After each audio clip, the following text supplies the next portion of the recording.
obviously you love Kate Cunningham, and obviously Malik Beasley went for 26. Yeah. But the first person that I want to talk about following that game was Ausar Thompson, and he only had 7 fucking points. Yeah. I'm not picking on you, Nick, but the guys that were hating about the 3-pointers, it doesn't matter because the net rating, him taking away fucking 3-pointers, him taking away possessions on the other side of the ball, this is the constant pressure. Like, literally, you saw last night, wore Jason Tatum down. Yeah. We talked about it. We put in our Pistons parlay last night. 28.5 was the over-under for him. End of the night on 27. And that's without Jaylen Brown. Yeah. Meaning he got his extra shots in as well. Ausar Thompson, the Warden, whatever the fuck you want to call him. Yeah. He's the man. I love him. Him and Beef Stew, the Ministry of Defense. But you look at Ausar Thompson, and in this stretch, the Pistons' 8-game win streak, he is holding teams or players to under 25% from 3. Like, what he does on he is a top 3 perimeter defender in the NBA right now. Ausar Thompson is a player that every single winning team wants, a player that every single winning team needs, and he reminds me of a young Kawhi Leonard on the San Antonio Spurs. He is going to be a guy that in the playoffs, if we're playing the Cavs in the Eastern Conference Finals, you're going to see him come off the bench and Donovan Mitchell go, oh, fuck. Because that's the type of guy that Ausar Thompson is, dude. He is a guy that wins you playoff games. He is a guy that will, I don't care if I score 15, 25, or 6. It doesn't matter. I get my jollies from going out there and locking your best player down. Going out there and making your best player have nightmares the next day about me clamping you on the perimeter, dude. This guy is elite. His athleticism, his side-to-side movement, his overall just intuitiveness on the defensive side of the ball. He knows when to go for steals. He knows when to play a little more physical, a little more handsy, and he is just an absolute freak athlete.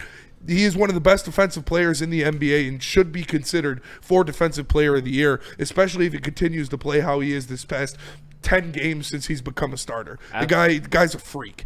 Absolutely, man. Like, the thing about Ausar is that, no joke, there is a 2-minute and I think 45-second highlight compilation yesterday from one game of his defense. That is how much good defense he played throughout that game. It is not just a simple steal here or steal there. It was everything he does.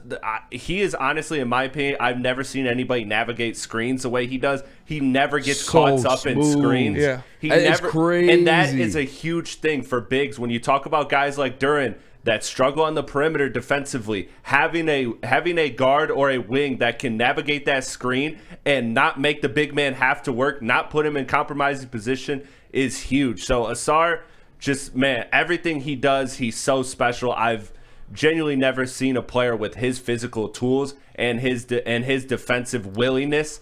He makes this team go. He is the real.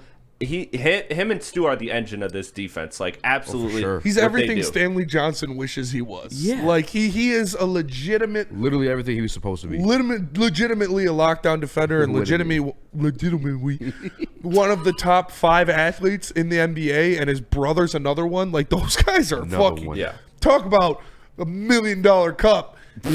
Those guys, dude, that's some freakish genetics that they have in the Thompson family. Both of those guys are just different type of bounce, dude. My nephew, the one I was talking about, plays basketball. He's coaching now, and we kind of talk about the screens. We're like, he can't explain. He's trying to show the kids how to get around screens and whatnot. He can't explain how Ausar does it. He's like a cat. He goes boneless. He literally is what he did. He was like last night. It was. It's nuts, man. Shout out to Ausar Thompson. His body control is next level. Like, guys, it's crazy. When he's defending him on the perimeter, shooting 26% from 3. He's nasty. And again, last year he had the best rim protecting in the league. Like, for a non-7-footer, he does everything. And perimeter, paint, every part of the game. He is a defensive nightmare. That's why you keep this guy. That's why this guy is as good as he is as important as he is to his defense. And amazing as it is to have one defender that's on that level, what makes it better is when you have 2 defenders that are on that level, and one of them being the anchor in Isaiah Stewart, who is literally the hardest player to score on at the rim in the NBA. He is holding players to the worst field goal percentage at the rim in the NBA. Worse than Victor, worse than Rudy, those fucking Frenchmen. Isaiah Stewart is about that action, boss. And when you know you have that kind of a racer behind you, it allows Ausar to be even more aggressive, be even more up in somebody's shit and going for steals, because he knows on the odd chance or the off chance that somebody gets by him, he's got Stu in the paint that's ready to erase anything. Yeah. And everybody else tapping in. Cade playing at a high level defensively. Obviously, Ron Holland. Cade was guarding Porzingis last Dude, year. Yeah. That's what I wanted to say. We have one of the most switchable lineups in the league. Yeah. And they're all willing to play defense, too. They're all bought into the system. Yeah. Another, I was talking about with the guy. Tobias is playing good Tobias defense. was playing Tobias good. was balling last He needs night, credit, too. too, for Tatum and KP defense. He What'd you was say? playing good. Tobias needs his credit for his KP and Tatum Yeah. defense. Tobias has been playing great defensively. He's been phenomenal on this run. Yeah. Like I said, he looks like he did in his first stint with the Pistons. We did the official apology. I don't know if it was last week or Monday. I did it on Twitter a couple of days before, but yeah, like apologize on. I wasn't familiar with the Saw game. that the Birmingham roast gets him right. Absolutely. He still comes in. Yeah, I've seen him in there a couple times. Spot. Locking in. Yeah. Speaking, I apologize to Tobias. You probably have to do it every single time Ausar has these type of games. Nick, what's up? What's his 3-point percentage? No, I'm just kidding. All right, fellas. Yeah, I mean, last year I was concerned, but everybody maybe didn't look like their best under Monty Williams. We all can say. Mm-hmm. This is when I did say I had some serious concerns about Ausar long term, because every team in the playoffs was just wetting threes left and right. You saw the Boston Celtics. That was their formula to winning a championship, was just knocking down a bunch of threes. And Ausar still can't shoot threes, but it doesn't matter. Ausar Thompson and the new offense, I mean, you see him and Jalen Duren having even a great rapport on some of these like even give and go type situations. I think that's the big thing. His cutting is unbelievable. The defense speaks for itself. You guys have all been ranting and raving about the defense, but I think just his cutting ability and finishing now has been really great to see for this team, and you obviously need a guy like that. And I want to give all of you guys in this room your flowers. You stood by it 100%. Definitely Chris, other booth boy over here, has been saying since draft night, when I was like, I don't know about him. Chris was the one backing him since day one. So shout out Chris for that. You know, quickly on Ausar. Hey, whoa. We've been big Ausar guys too now. Oh, I know. I remember getting attacked in this booth. Don't worry. I was on an island. No. Preach, Nick. Preach. No. But I do want to say quickly on Ausar. So Amin is doing great, right? He's putting up monster numbers. They're per 36. Ausar is even better. So like, I know per 36 is kind of a jaded stat. Yeah. But don't even. But I mean, it just shows you that this guy is capable of doing so much. But he is completely bought into his role. He has been phenomenal. He's been an engine. And while we're shouting out other people, I mean, shout out Sasser coming in, filling in for Schroeder. I think that is one of the most slept on things about the Dennis Schroeder signing, is showing Marcus Sasser how he needs to play to be in the NBA. Here is what you do to play in the NBA, to play on 7 different teams, to play for 10 years. This is how you're going to make it in the NBA, because Sasser can do that. He can play that kind of defense like Dennis Schroeder does, where he's out there running, because Dennis Schroeder is a great defender. And Sasser can be that too, because he is just as physical, just as quick. I think that has helped Marcus Sasser a lot. Schroeder's got those freakish long arms too. Yeah. But I meant to say this when I was talking about the defense, but just Ausar having that presence on the court, that tenacity, that just like relentlessness is constantly there. I think that's what has forced anybody else to buy in, because if you're not with somebody like that on your team, you're kind of just an asshole. Yeah. And I love the fact that Ron Holland, a guy that has like that supreme potential and upside, he's coming in and 3 steals for him last night too. Like I don't know, I just love that Ausar is gonna be able to mentor Ron Holland to be in like I'm gonna say lesser version, just because Ausar is so good, but I think Ron Holland has a higher offensive upside. It's like Paul George and Kawhi Leonard. I mean, I hate to say it with like a little that, bit of Tatum, but of like course. I mean, yeah, like Ausar reminds me 1,000% of Kawhi Leonard on that first championship. I don't hate that at all. Like, he couldn't shoot that well. He couldn't do that many board man offensive gets things. paid. But getting boards, playing defense, and running in transition. And then Ron's potential.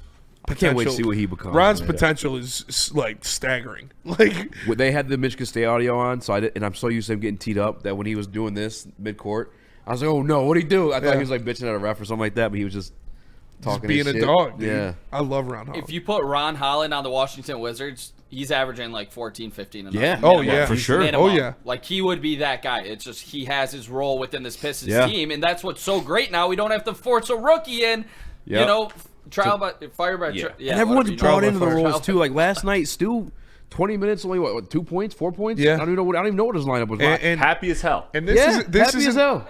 This is a name that has slid under the radar because everybody, you could gush about every player on this team, but Jalen Duren Oh man, has been one of the best centers in the league never in this gave up stretch. on my guy. Like Another double. what he's a walking double. He's Yes. averaging like 15 and 12 in this stretch. Well, what he is doing defensively as well, where he's not getting picked on as much on the perimeter. I know he's not Isaiah Stewart, but what he's doing, you can see the concerned effort.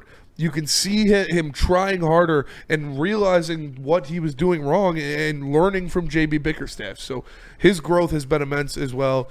This team is one of the most fun teams to watch ever.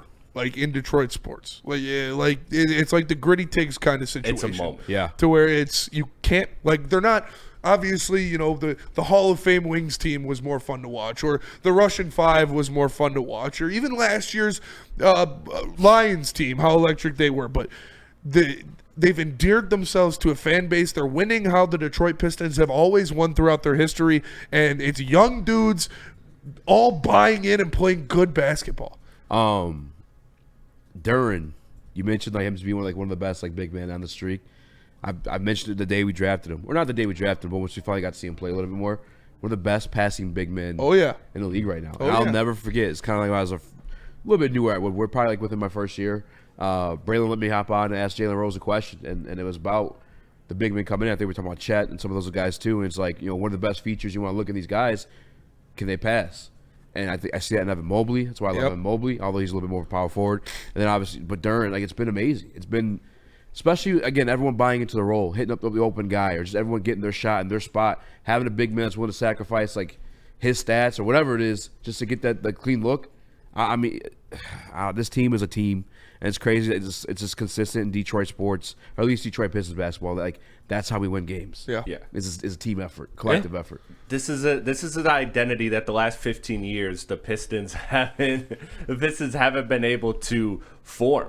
The Pistons haven't had something clear and consistent like this. And now when you turn on this game and you watch this Piston team, every single time they are from the jump the more physical team. They look like every single team looks like they just got blitzed at the first 5 minutes of every game, and it's because of the high energy that they play with. And this was not a Boston slouch game, because I don't want to do that either, because every team, even the great teams, even the defending champs, have off nights. This was not an off night for Boston. They shot 46.5% as a team from three before they pulled their starters. Yeah. They were shooting lights out. And the Pistons still were able to win this game by 20?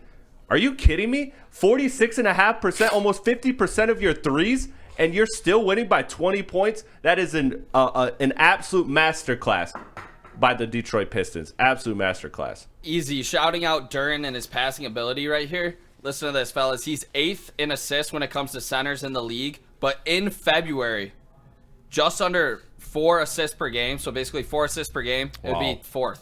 Yeah.